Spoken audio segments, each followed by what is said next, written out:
Hello, my name is Richard Stewart. I'm the furniture guy, and welcome to my workshop.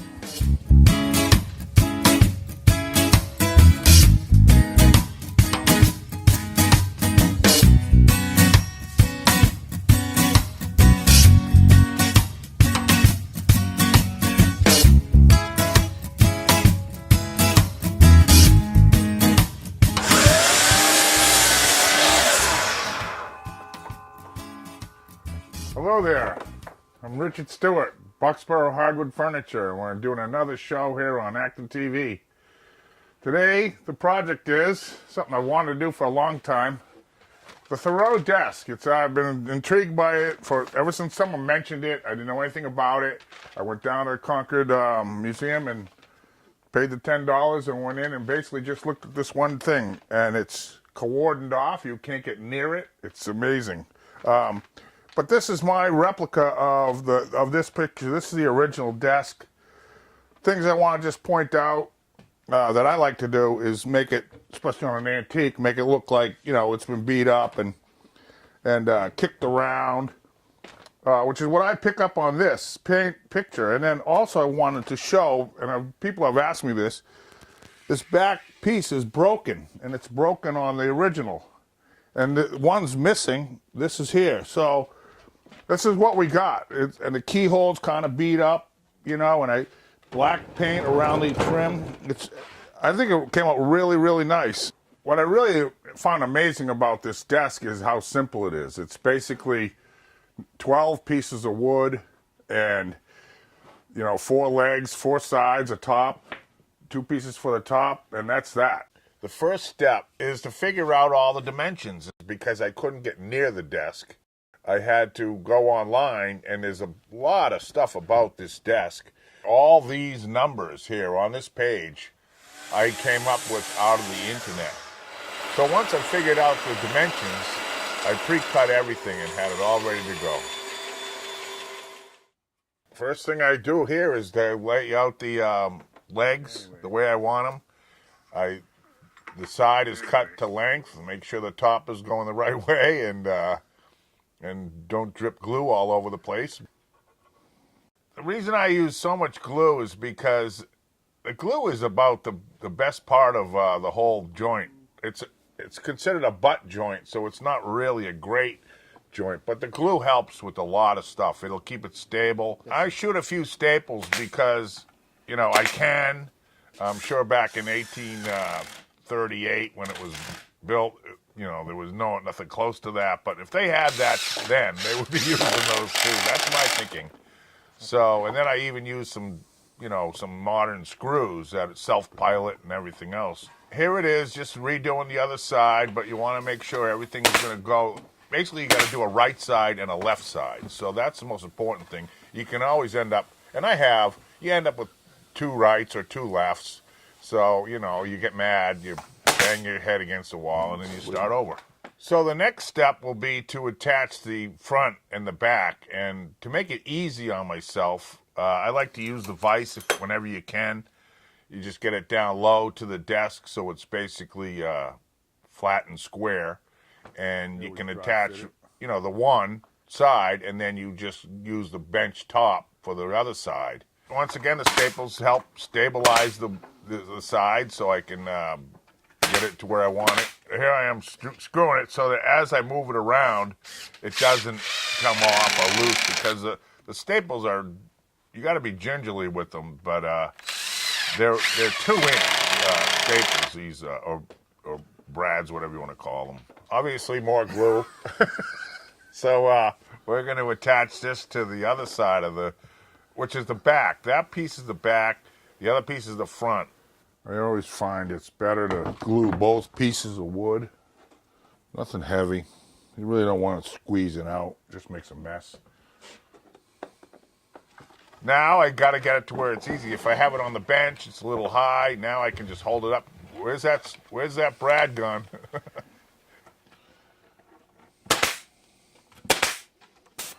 They're not exactly strong, these brads, so you don't want to do too much to it, but they seem to be holding.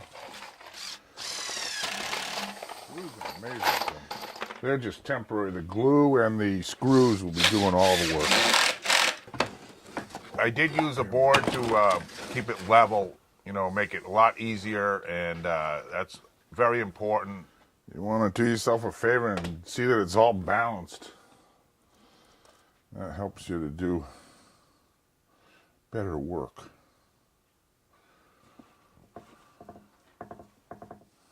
You can see it's coming together. This is 8 of the 12 boards. This is completing the sides of the desk attached to the legs. So now we have a project that's coming together. We can stand it up. We can do whatever we want now. Once again, I stapled it up just so I can turn it over properly. If it wasn't stapled and just glued, you would never keep it together. Remember, I have it leveled. There's the other board underneath. So these are self-tapping screws. They're pretty modern, I would think, compared to everything else, but they're great. You don't have to pilot them and everything else. So this is the way to go.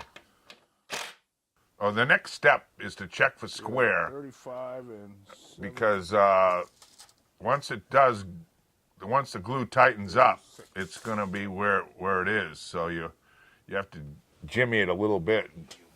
It's important while you're doing other things. You just put a little clamp on it. It doesn't even 15 minutes. This glue will set. Once I know it's square, I can dry fit the bottom piece that was pre-made.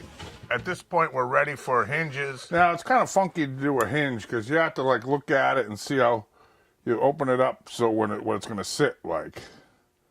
So I have to get half and half. So it's kind of a trial and error. You start with the 1, and what I'll do is I'll attach that. So let me just cut this and get the hinges ready to go, and then we'll attach that, and then we'll fit the door to it. On this application, I use a fine tooth saw. It's a 10-inning saw, just to give me my marks. Then it's a sharp chisel after that, and you try and find the grain. You gotta find out which way the grain's going. Grain's going this way, see? So I really want to come this way, so I don't see how it comes off nice.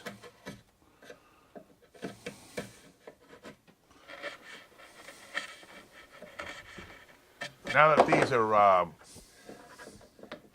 chiseled out, I want to dry fit the hinge. It looks good. I can now mark my holes. This is just an awl, and I'm just marking the center. You really want to be careful and get the center, because wherever you drill that hole, that's where that screw is going to go, and you don't want to twist the hinge.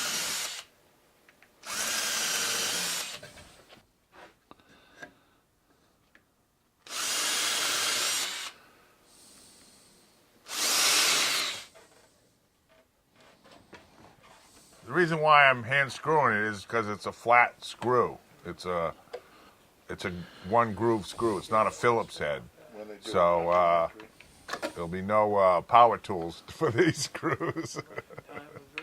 So my next step here is to dry fit the top and then dry fit the lid so that I can double check my hinges and everything else, make sure the sizes are okay. Now that it's all dry fitted and we know that it's going to work, we can glue that back piece, top back on. One thing that's interesting about this desk is there's nothing overlaps anywhere. It's just very true. I wonder who built it. It's dry fitted. It has some glue on it. I'm just making sure that it's not going to push the back out, or everything's going to fit. Now I can tighten the top down temporarily. The brads are temporary, so I mean, not that they're going to come out. They're just there to help. Now the trouble is here, you can split it. So I might just forget that. I'll just do here. If you get too close to the edge, it'll open up, you know. Just you want to bury it enough so you can fill it, you know.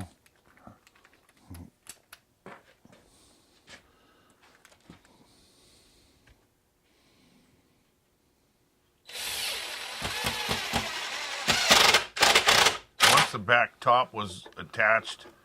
We lined up the lid and we're going to chop out the hinges for that now. So my next step is to take it over again, dry fit it, make sure everything's good, lay out for the hinges, mark the hinge, the holes for the hinges, and get back to the vise and pre-drill.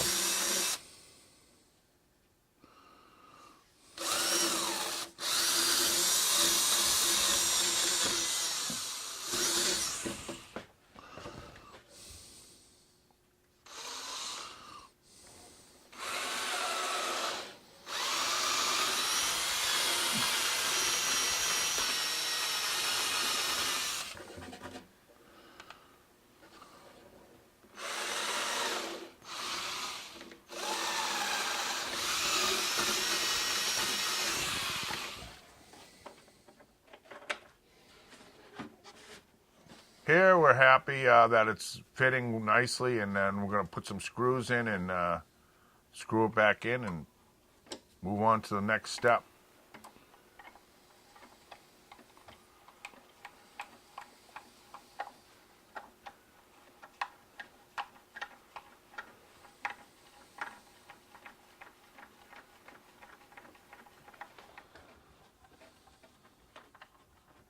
You put the hinges on, and then we're going to check to make sure we have a nice swing, it looks tight. What I did was I dry fit one screw on each side, just in case I have to move it. Then I can, because I can pack a bad screw hole and move everything. So, but I checked it out, it looked good, so now I'm going to put the other screws in. Now we'll flip it over up on the bench. On a pad, you know, really, when you start getting to a finished product, you don't want to put it on a rough bench. That's a rough bench, so you definitely need a pad. We're going to drop the bottom in so we can add supports to hold that piece. To put the supports on, a clamp is always it's another hand for you to have, and so it's just the way to go. These little spring clamps, they're perfect for a lot of little jobs. So now I can shoot a brad through it, which is a smaller brad. It's going to be a 1-inch. I don't want to blow through the back side. Once again, the glue helps the brads, especially if you're just using brads. You know, the glue is what's going to hold this forever.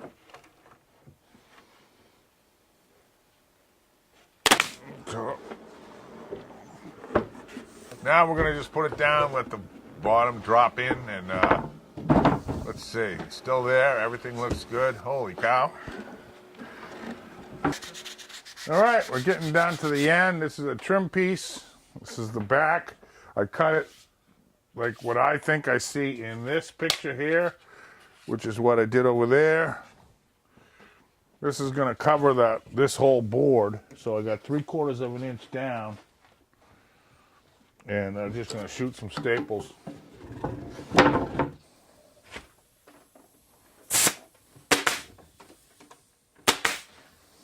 See, all this stuff, you're kind of holding it for the glue to take effect.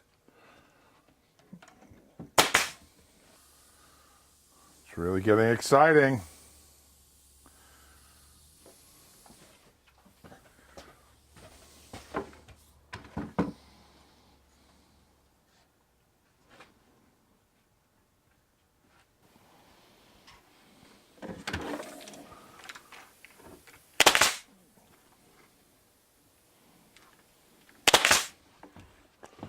Let's see what this is. We put the desk back up on the bench. We lay it out so we can put do the last step, which is the keyhole.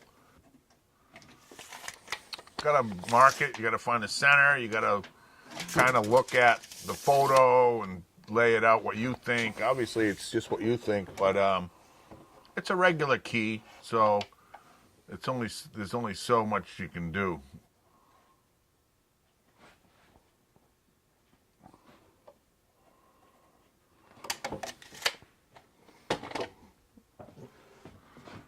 There wasn't an escutcheon in it, just free cut.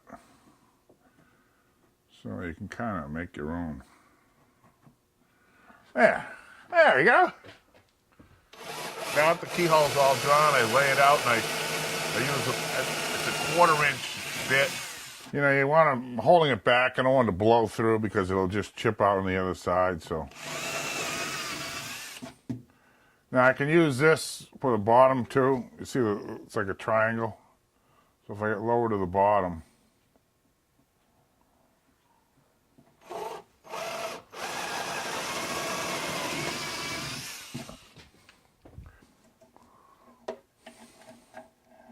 Then I have to get a coping saw now to cut out the sides. It's a great invention. It's been around forever, I would think, but it takes a little bit of work, but you can move the blade around. That's what's great about it.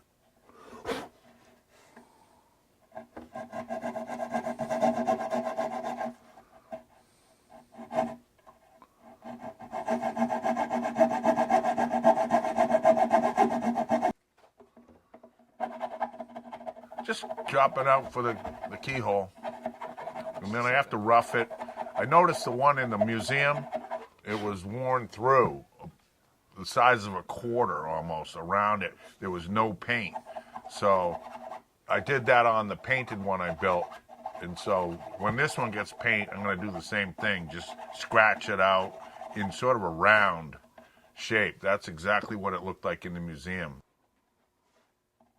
Once again, this is pine, so it's a very forgiving wood. Okay, so we've put this together. It's came out pretty nice. It needs a lot of coloring and things like that, and wear and tear has to be put into it, so it looks like this. This one I'm very proud of. It's in the Concord Museum. It's a meaningful piece for the area. But that's all the time we have today. I'm Richard, Boxborough Hardwood Furniture, and we'll see you again.